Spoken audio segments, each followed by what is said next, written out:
ang nakaraan ni Chrollo at ng iba pang mga OG na member ng Spiders, kung paano sila nagpisan-pisan, kung paano sila lahat namangha at natakot dito kay Chrollo, kung anong mga events na nag-lead para magkaisa sila at para mabuo ang troop. Sa backstory na ito ay makikita natin kung paano dahan-dahan na ipinapakita at pino-foreshadow nitong si Togashi ang mga kalalabasan ng mga karakter ng mga taong ito sa pagtanda nila. At ang hindi inaasahan na mga pangyayari na magli-lead sa isang napakalaking pagbabago sa mga batang ito. Huwag niyo kalimutang mag-iwan ng like, mag-subscribe at i-ring na din ang bell button guys para automatic ba-notify kayo tuwing magre-release tayo ng bagong video. Pero wag na nating patagalin pa, let's go! Ang title ng chapter na ito ay Formation Part 2 at makita natin dito guys na natapos na nga ang ginagawang recording nitong si Chrollo, ni Sarasa, ni Sheila at nitong si Pakunoda. Dahil dito nag-announce na ang church na nag-iimbita na sila ng mga bata dahil may gaganapin nga silang isang presentation na hindi naman nagtagal, napakaraming mga bata around Meteor City dito sa residential zones ang lumapit papunta sa church. Sinalubong nila ito ng napakaraming snacks na ginawa at pinrepair pa mismo ng kanilang priest. Na makikita natin dito guys na todo suporta din talagang priest na ito sa mga gustong gawin nitong si Chrollo. Pero ang isa sa mga hindi inaasahan nitong si Chrollo, ang isa sa mga naging problema sa pag-acquire pa lamang nila ng videotape na ito, dumating na din itong si Uvo. Buti na lamang at nasa mood ngayon si Uvo at hindi siya pinangungunahan ng galit.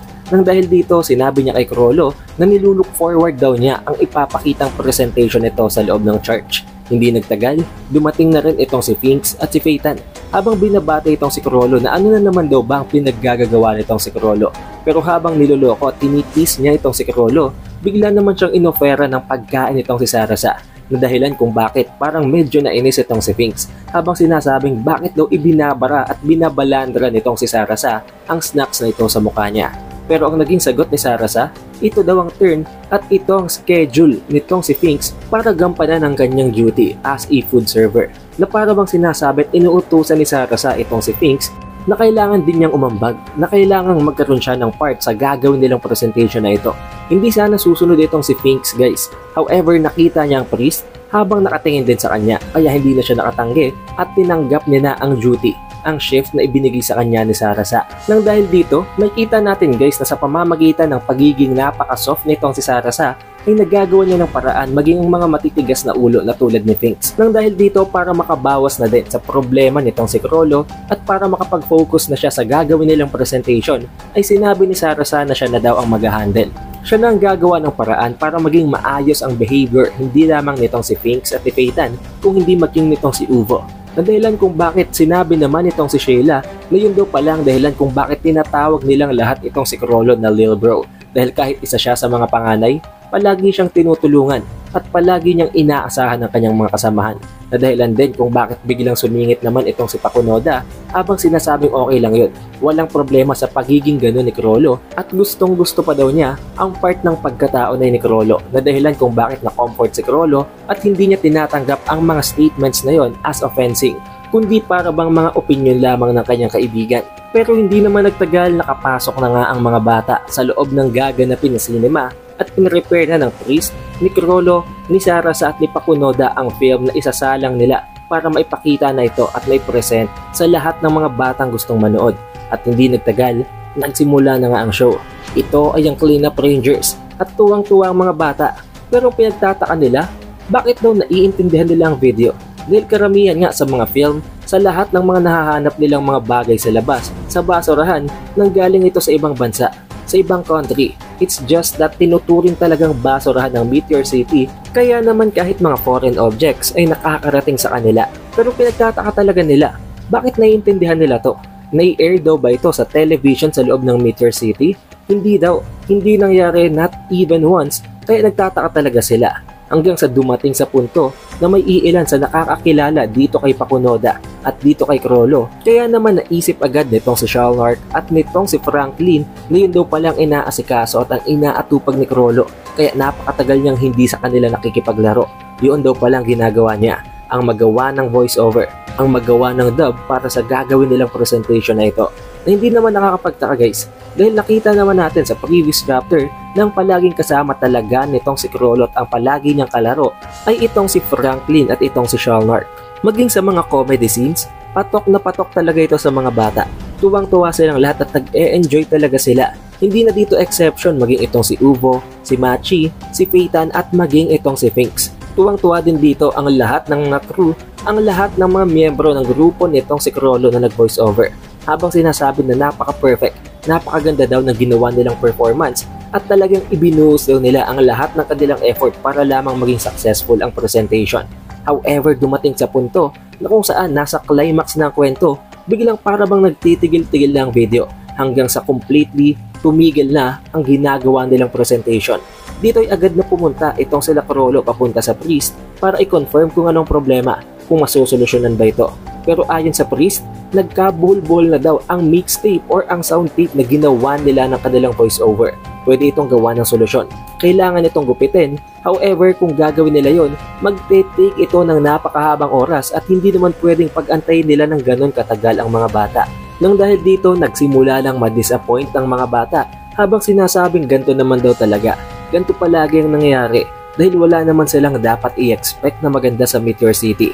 Ito ay ang tapunan ng mga basura. Kaya normal lang na lahat ng mga bagay dito ay patapon na rin. Nang dahil dito, hiningi naman ni Chrollo ang mic mula sa priest habang itong si Uvo naman humihiyaw ng napakalakas habang hinahamon si Chrollo at sinasabi sa kanya na ito lang daw bang ipepresent ni Chrollo. Gumawa daw siya ng paraan.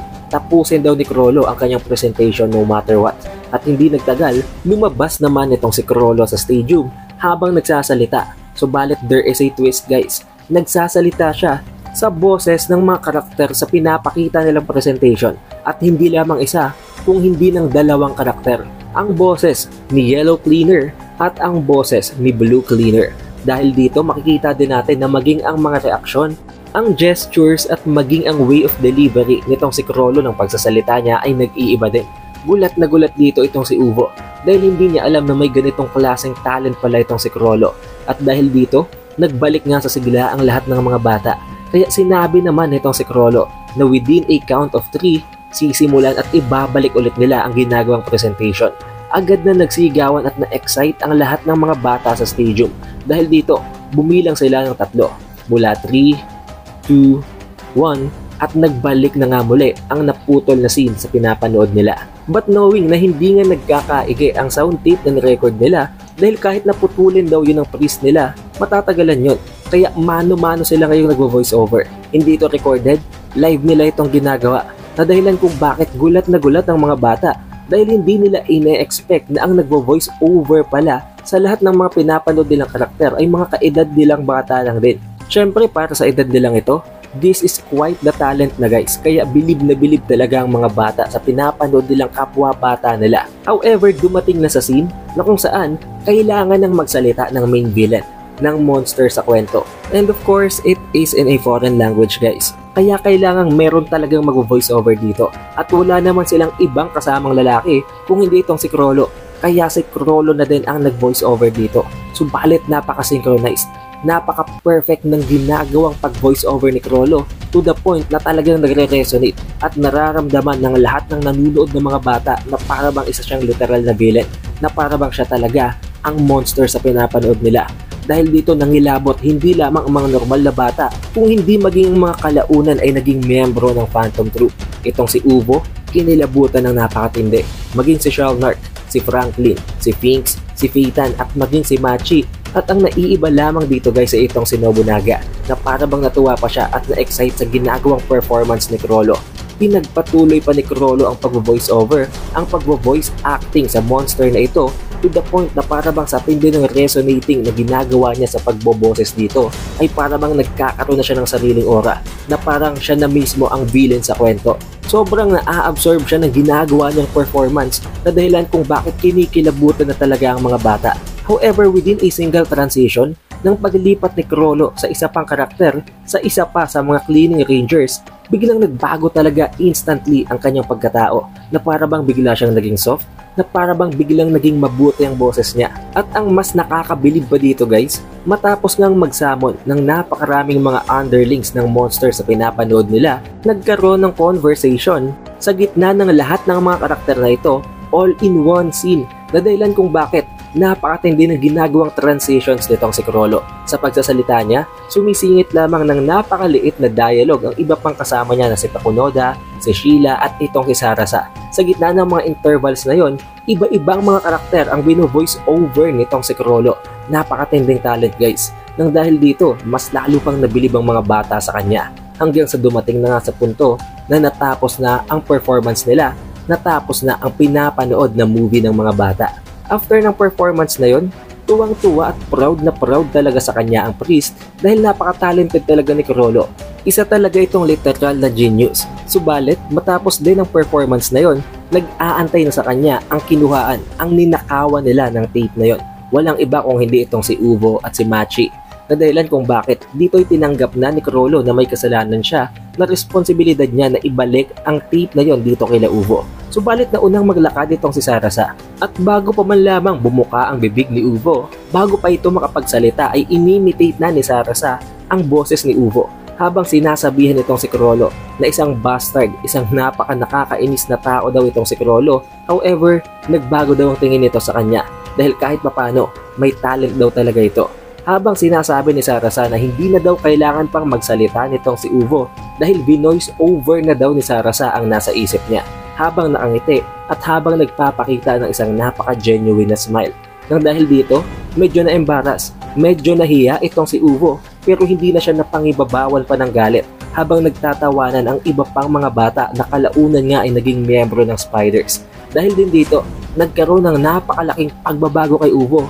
Nagkaroon ng isang significant na change of heart. Tinanong nitong si Uvo kung ilan pang mga episodes sa loob ng movies na yon ang kailangan pa nilang i-play at ang i-perform. Na sinagot ni Chrollo na may 8 more episodes left pa daw.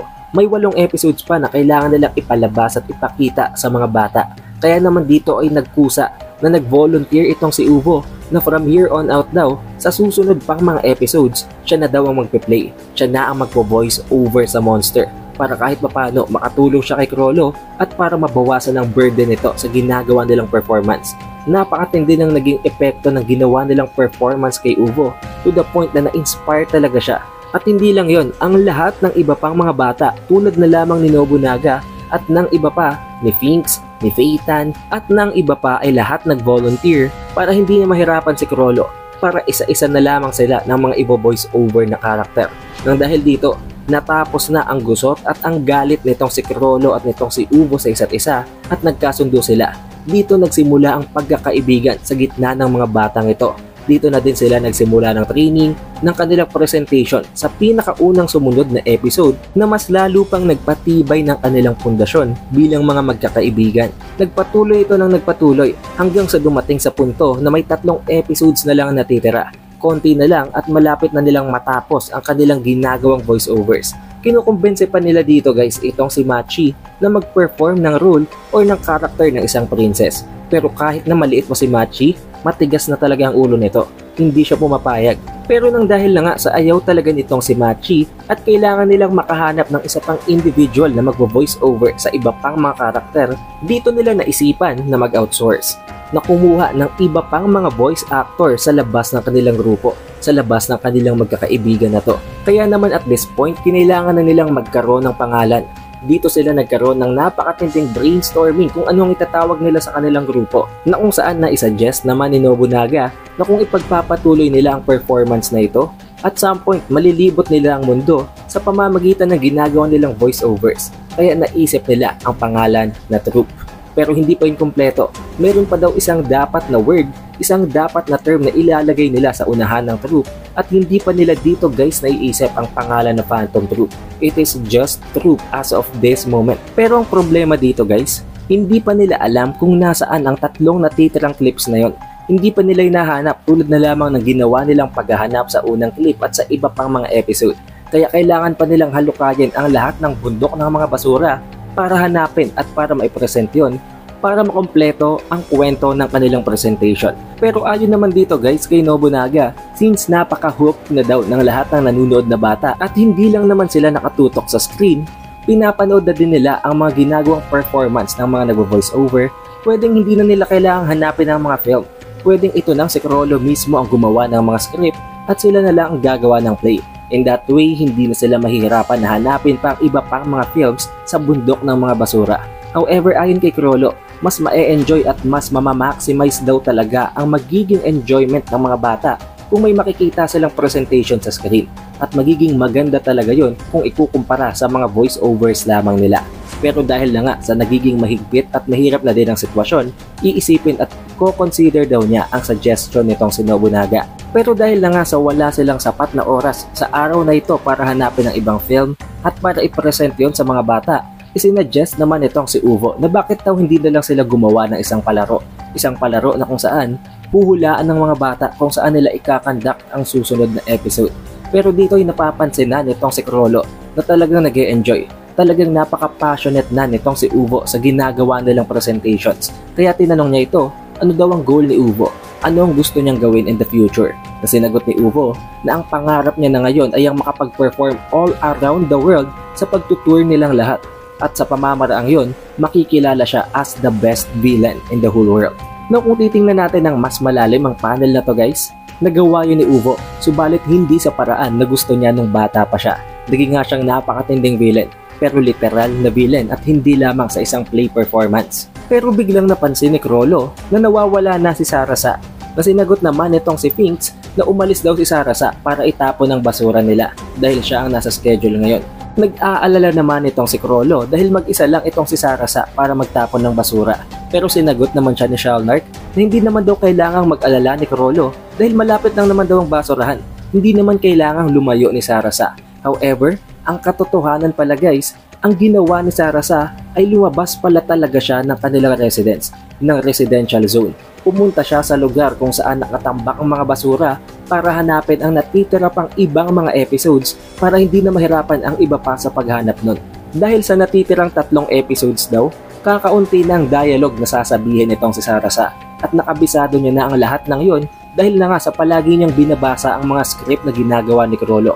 Kaya para hindi masayang at para ma-maximize niya ang oras, siya na maghahanap ng iba pang natitirang tape para hindi na masayang ang oras ng iba at para makapag-focus na sila sa kanilang sarili-sariling mga pagpa-practice.